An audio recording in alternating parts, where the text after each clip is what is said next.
Hola, ¿qué tal amigos de Lo que la gente pregunta? ¿Cuál es la situación del país? De esto vamos a hablar en el día de hoy con el politólogo, también internacionalista, Carlos Romero, quien nos acompaña en el estudio de Ver TV Noticias. Muchísimas gracias, Carlos, por estar con nosotros. Recientemente, el presidente Maduro cumplió su anunciado sacudón y ha sido objeto de mofa por parte de un grupo importante de la ciudadanía. ¿Hubo sacudón?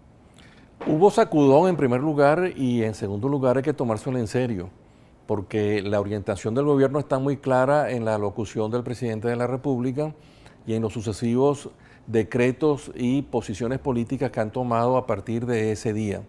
Yo creo que hay tres grandes elementos que pueden reforzar esta idea. En primer lugar, la dirección del gobierno hacia la creación de un Estado comunal, independientemente que lo puedan hacer o no.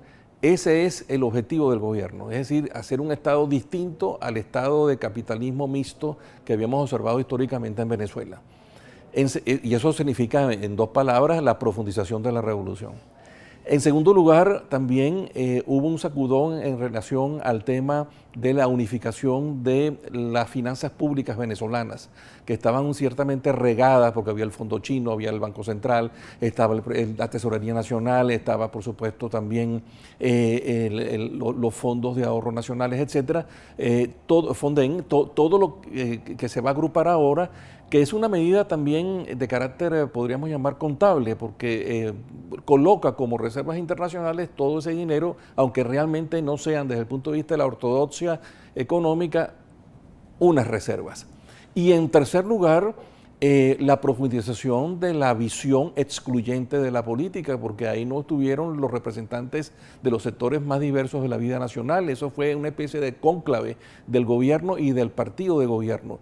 Y no tuvo la oposición, no tuvo factores como la iglesia, como los sectores económicos, etcétera, lo que indica también que la concepción excluyente de la política se va a reforzar. Entonces, en conclusión, yo pienso que sí hubo un sacudón, pero lamentablemente no fue el sacudón que estaba esperando la oposición, no fue el sacudón que estaba esperando el sector empresarial, pues el sector empresarial estaba esperando medidas económicas de flexibilidad económica y el sector de la oposición estaba esperando un reinicio de un cierto diálogo con el gobierno y de una apertura política, pero lamentablemente lo que se ha hecho es reforzar el conjunto de elementos fundamentales que se ha orientado la gestión del gobierno del presidente Maduro. Dos elementos de las primeras palabras de Carlos Romero. Para querer hay que poder.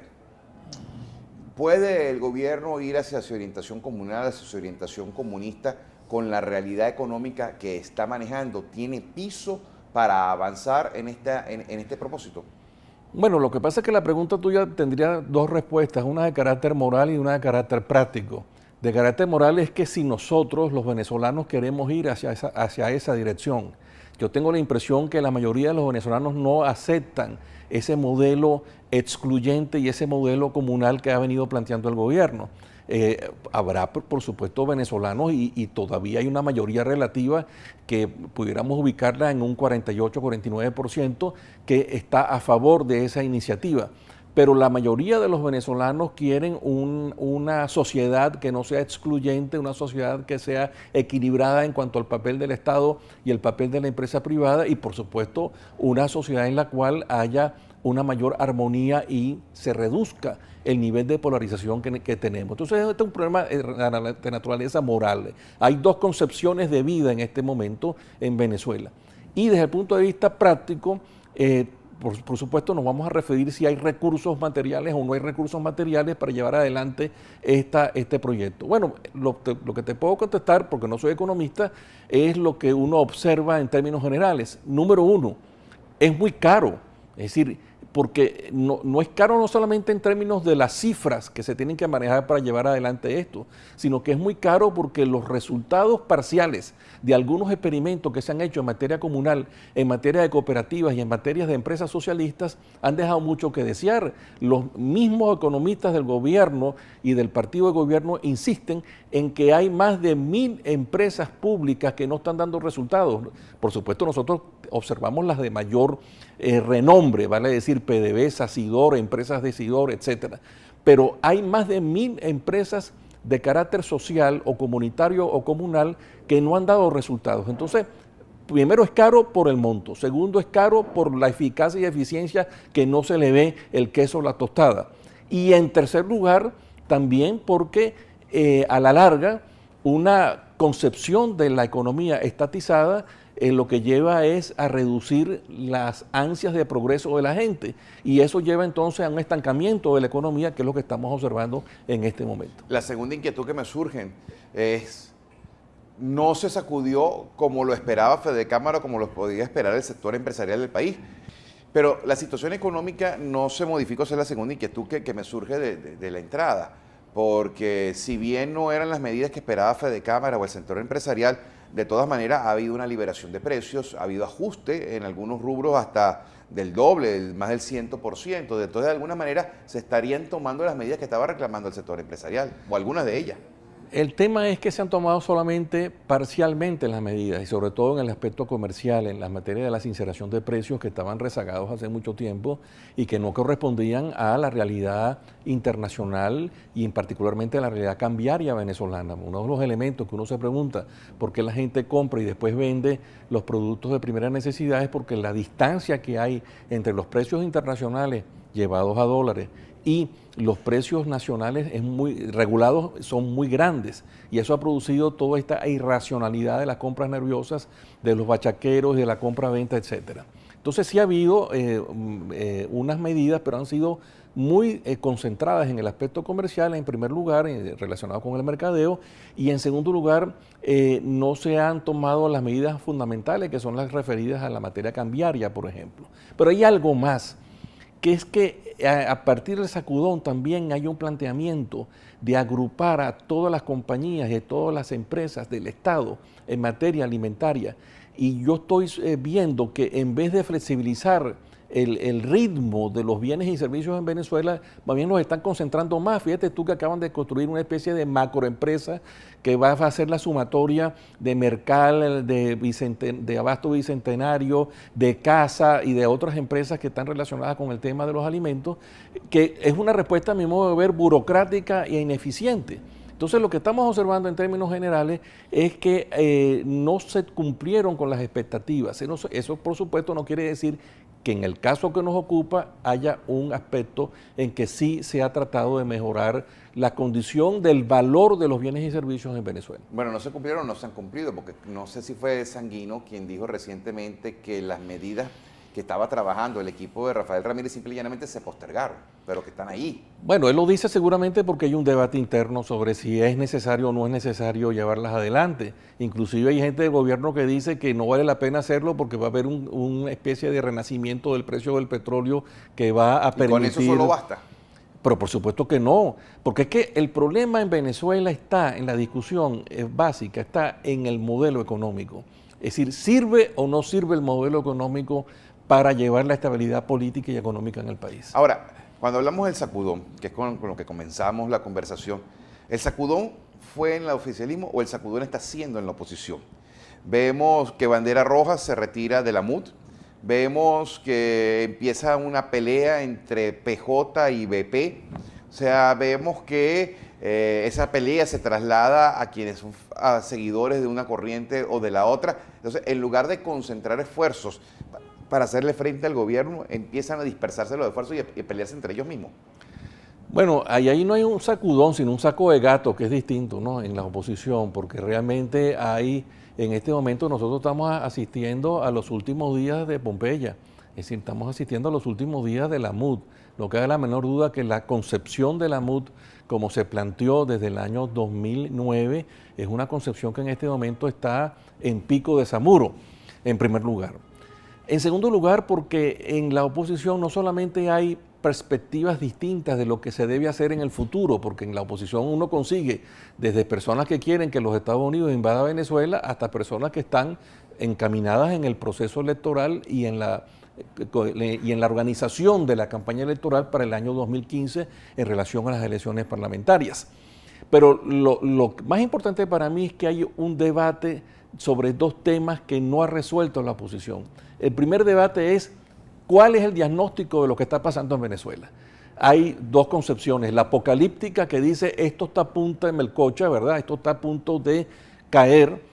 Y otro sector de la oposición que dice, momentico, en este momento más bien hay un control del Estado sobre las cuatro patas fundamentales de la mesa, entendiendo la mesa como el régimen: la cuestión militar, la cuestión política, la cuestión social y la cuestión económica. Entonces, ahí hay un primer problema, es decir, ¿cuál es el diagnóstico de lo que está pasando en Venezuela? ¿En qué situación estamos en este momento?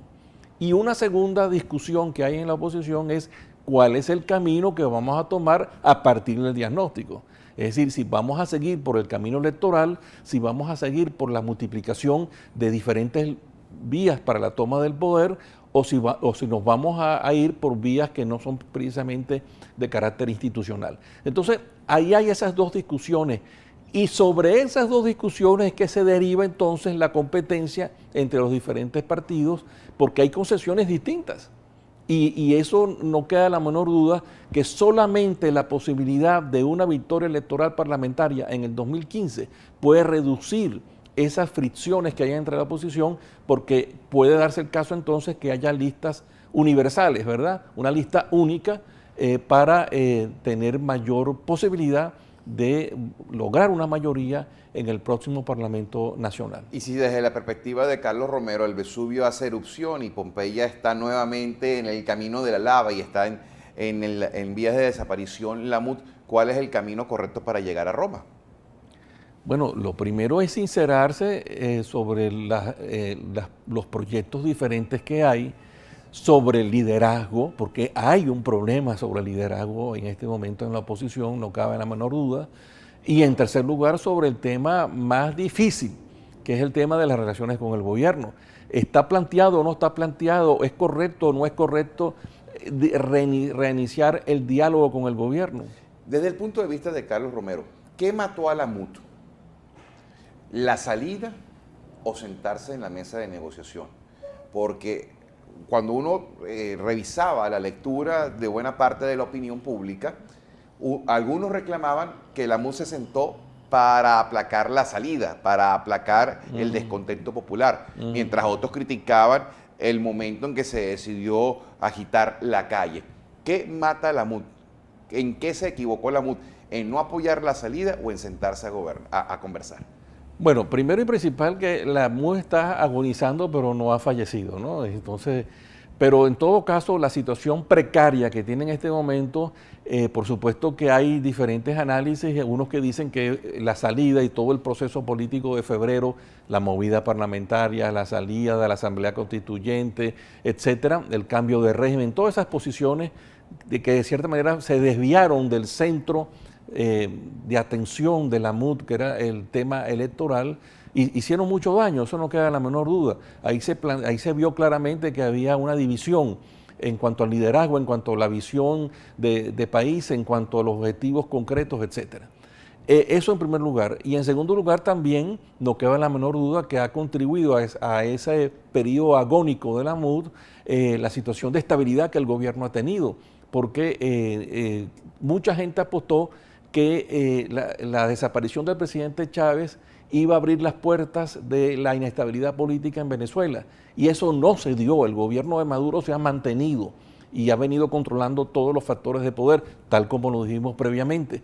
Y eso dio lugar entonces a una especie como de letargo de la MUD en cuanto a sus compromisos que había asumido a partir de abril del año 2013 de reclamar que había dudas sobre los resultados electorales. Entonces son varios elementos que se sumaron para llevar a este estado de agonía que tiene en este momento ese proyecto unitario. Me quedan un poco más de 5 minutos y hay dos temas que quiero abordar. Cuando uno ve puertas adentro también el oficialismo y ve esta rebelión que se está dando, liderada por la marea socialista y provocada por reacciones como la de Giordani, Navarro, Annalisa Osorio, uno siente que también hay descontento en el oficialismo, como lo hemos conversado, que ocurre en la oposición. En general, la clase política no está viviendo un mal momento. Esto no es un caldo de cultivo como para que cualquier tipo de aventura desestabilice políticamente el país. Bueno, yo creo que en este momento no hay condiciones para pensar que estamos en un proceso de desestabilización fuerte y en un proceso de inestabilidad política que puede llevarlo a uno a pensar que hay a la vuelta de la esquina la posibilidad de un cambio político en el país. Yo creo que estamos en un marco de estabilidad política, pero con grandes fisuras, tanto en el gobierno como en la oposición.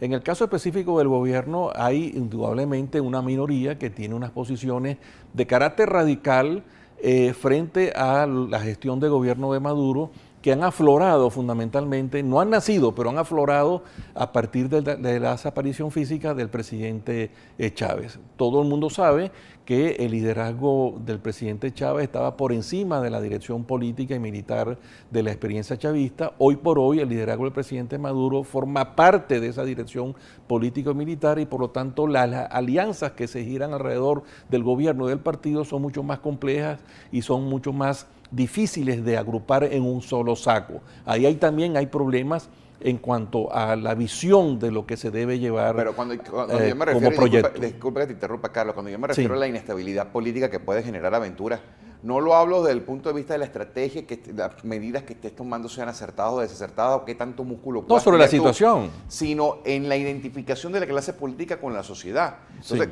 cuando vamos, la marea socialista es una expresión del pueblo chavista, pero una expresión del pueblo. Las críticas en la oposición están presentes también en el pueblo que sienten que no hacen oposición como se debería hacer. Entonces, pareciera que la clase política se está desconectando de las necesidades del país. Y cuando tú no te sientes identificado con la clase política, evidentemente nadie sale a darle frente a cualquier tipo de llamado de la clase política.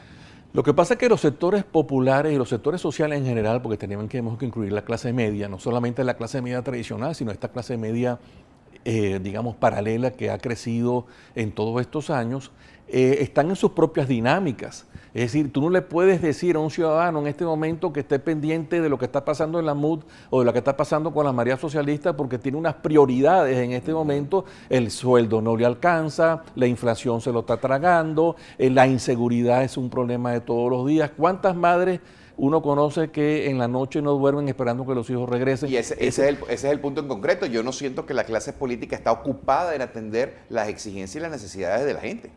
En parte sí y en parte no. En todo caso, lo que a mí me interesa destacar y afirmando y respaldando tu posición es que hay un movimiento social que está experimentando un cambio y la clase política no lo está observando. Pero el hecho que haya un movimiento social y que haya unas prioridades en el movimiento social no significa necesariamente que sean digamos, instrumentos o sean el adelanto de que pueda haber una situación de desequilibrio. Más bien yo pienso que en la medida en que el país se mueve es mucho mejor, porque si el país se mueve y no está en un letargo, tiene mayores condiciones para exigirle a la clase política que oriente hacia una dirección para el bienestar de todos. Me quedan unos pocos minutos y quiero tocar el segundo de los temas que planteé o que anuncié que iba a plantear. Ocurrieron dos hechos más allá de nuestra frontera en la semana que culminó. Dos estudiantes fueron deportados de Colombia a Venezuela, dos activistas políticos en contra de la gestión del oficialismo, y el ex embajador Milos Alcalay, que iba para un evento en Nicaragua, también lo agarran, usted no entra aquí, lo montan en un avión y lo sacan. ¿Hay una estrategia geopolítica de los gobiernos de América como para respaldar al gobierno venezolano y qué consecuencias puede traer, hasta dónde pueden llegar? Bueno, primero y principal, no es una sorpresa para mí que la mayoría de los gobiernos se lavan las manos de lo que está pasando en Venezuela y en particular han sido poco solidarios con la oposición venezolana. Ahora, no cabe la menor duda que estos dos episodios que tú estás planteando y recordando son episodios que son indudablemente instrumentos para una alarma, porque si algo había, históricamente hablando en Venezuela, es que siempre el venezolano perseguido había conseguido refugio, había conseguido consideración, había conseguido apoyo, así como nosotros también le dimos apoyo a muchos latinoamericanos y a muchos europeos, primero los europeos después de la década de los 40 y luego latinoamericanos en la década de los 70 y 80, que vinieron huyendo de las experiencias militares en esos países, de la represión y la violación de los derechos humanos. Ahora resulta que cuando los venezolanos están pidiendo ese apoyo, ese refugio en otros países de América Latina y en América Central y en el Caribe, estamos observando este tipo de conducta. Indudablemente que es reprochable y es muy triste que estemos en una situación que se plasma en estos dos episodios que tú has hecho mención. Se me acabó el tiempo, en 15 segundos. Una profecía. ¿Cómo ve a Venezuela en diciembre? ¿Alborotada cómo está? Simplemente alborotada, no pasa más allá. No, nosotros llegamos a las elecciones parlamentarias, sin lugar a dudas. Muchísimas gracias, Carlos Romero. Carlos Seguro. Romero, politólogo, por habernos acompañado en lo que la gente pregunta, amigos.